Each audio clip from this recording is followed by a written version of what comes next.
வணக்கம் மக்களே. இன்றைய பதிவில் என்ன பார்க்க போகிறோம்னா, ரொம்ப நாளாகவே ஒரு டவுட்டு. அதாவது என்னென்னா, விரதத்தின் போது தரப்படும் பிரசாதத்தை நாம் சாப்பிடலாமன்னு தான்.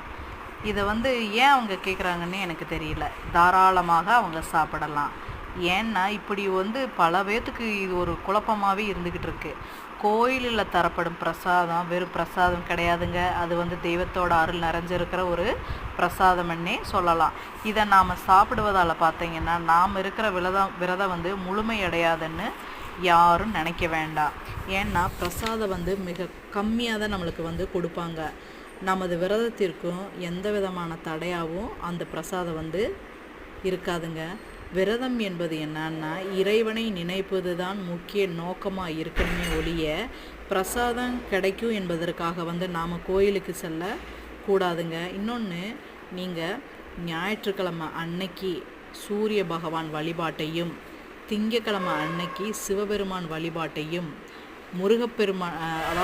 செவ்வாய்க்கிழமை அன்னைக்கு முருகப்பெருமான் வழிபாட்டையும், புதன்கிழமை அன்னைக்கு பெருமாள் வழிபாட்டையும், வியாழக்கிழமை அன்னைக்கு நவகிரக வழிபாட்டையும், வெள்ளிக்கிழமை அன்னைக்கு அம்மன் வழிபாட்டையும், சனிக்கிழமை அன்னைக்கு சனி பகவான் மற்றும் பெருமாள் வழிபாடு, ஆஞ்சநேயர் வழிபாடு, இந்த வழிபாட்டை நீங்கள் டெய்லி மேற்கொண்டாலே போதுங்க. நீங்கள் எந்த மாதிரியான கோரிக்கைகள் வச்சாலும் அது கண்டிப்பாக உங்களுக்கு நடந்தே தீரும். இன்னொன்று, விரதம் என்பது உடல் மனம் பொறுத்ததுங்க. அது உடலை வருத்தி விரதம் இருக்க வேண்டிய அவசியமே கிடையாது. நம் மனதில் இறை சிந்தனையை நிலைநிறுத்தினாலே நாம் இருக்கிற விரதத்துக்கு முழு பலன்கள் நம்மளுக்கு கிடைச்சிடுங்க.